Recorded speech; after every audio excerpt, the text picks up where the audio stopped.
Hey, welcome to, I think, day 8 of 180 days of laying. I really may be overcommitted on the numbering component of this series, but it is what it is at this point. But in my sequence of lessons that I'm going through on day 8, I do have the quiz over rhetorical situations. So I will not be showing you what my quiz looks like because I do know that students know how to use the internet. But what I will be doing is talking about 3 ways to help your students review for the quiz. So this is what I would do for a quick review if your whole class seems pretty good on rhetorical situation and you just want to do like a fun 10-minute review activity the class period before. This is called a rhetorical situation relay race. So I want you to get your students in, like, they can stand up or they can sit in like rows of desks, but you want them in some sort of row or file of 5 kids. And you're going to count off those 5 kids by kid 1 has speaker, kid 2 has purpose, kid 3 has audience, 4 is context, and the last one is exigence. So that is the order that they must maintain. And then what you're going to do is give kid 1, so the speaker person at the front of each row, a piece of paper and a pencil. And you're going to put some sort of short text up on the board. There's a little PSA anti-vaping ad thing that's short that'll work well for this, but it can be just like a ad for something, a text that you've already read, and just like a graphic to prompt their memory of that. Just any short text so they can quickly see or that they're already familiar with. And what you're going to do is say go, and the first kid in each row, they're going to write the word speaker, and then they're going to identify the speaker of the text and pass the paper back. And then the second kid is going to identify the purpose of the text. Now be clear whether you want them to just say inform or persuade or inform us that or persuade us to. That's probably better, like a complete sentence. And then they're going to pass it back, and then that kid is going to write a sentence about the relevant audience, what's assumed about the audience, and then relevant context, and then exigence. So you do want to make sure you have whatever text you have, there is some reasonably inferred exigence about it. So like the anti-vaping PSA, like vaping is a growing concern at the time of the recording of this video. Hopefully it's not in the future. Wouldn't that be great? But I'm sure we'll move on to something worse by then.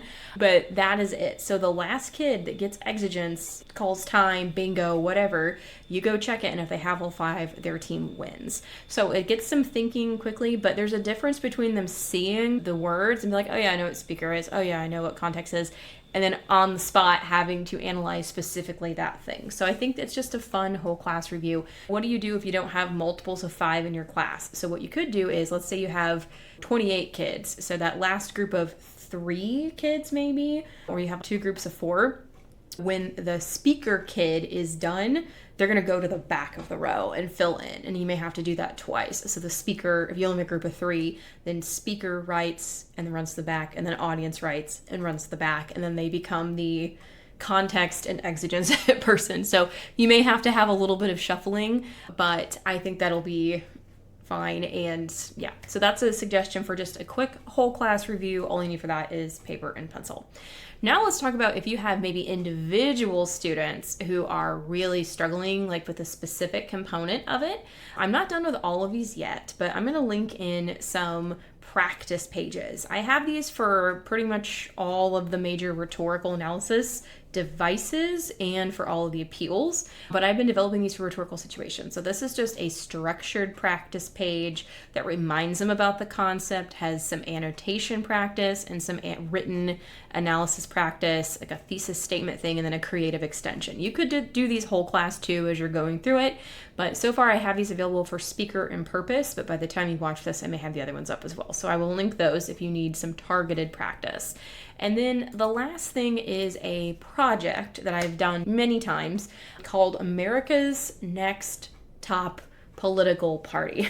So it's playing America's Next Top Model, but it's essentially students form political parties. So somebody in the group is the candidate, someone is the vice candidate.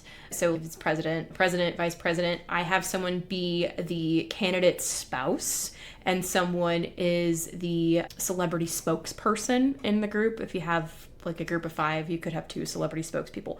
But basically, they are a campaign. They have to come up with their party name and their 3-item platform. So what are the 3 things they're going to run on? So for example, you could have the Yummy Party, and they run on tastier school lunches and free school lunches for everyone and off-campus lunch for everyone, something like that. And then what you do is, I have a slideshow that goes with this, I will link it, of they go on like a tour of America, and then they have like different audiences in Iowa and New Hampshire, and like they have to tailor their message to fit those different audiences. And they can even make a political campaign video. So it depends on how in depth you want to get with it, but I have that resource as well. So if you want to dedicate like a couple of extra days to a rhetorical situation, or you've got really advanced kids and you want to just have some fun with it, or you just like projects, that is another way of applying the skills of these rhetorical situation terms too. That's helpful. So on your quiz day, hopefully they come in and they can identify not just what those terms mean, but they can apply them to a new text. If you're using my resources, that's what the quiz is. And yeah, so hopefully they do great and you can move on to the next stage of AP Lang.